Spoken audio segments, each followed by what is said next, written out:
ดูนะฮะขณะนี้เป็นไงบ้างครับ โอ้ นักข่าวสกายนิวเรา ตอนนี้ครับพายุกำลังมาครับขอหน้าสูงแสงหน่อยครับยังไงนะ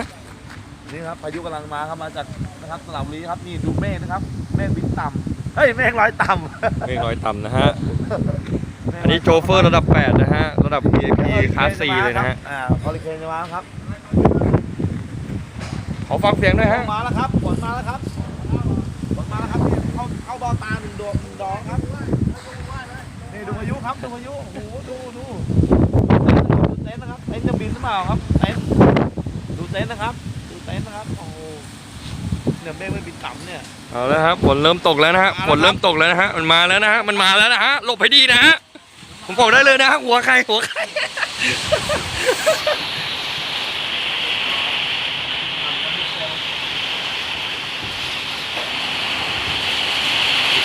้โหงามไป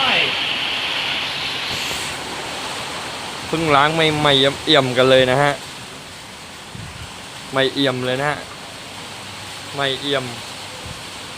ทุกคันเลยนะฮะเรียบร้อยทุกคันเลย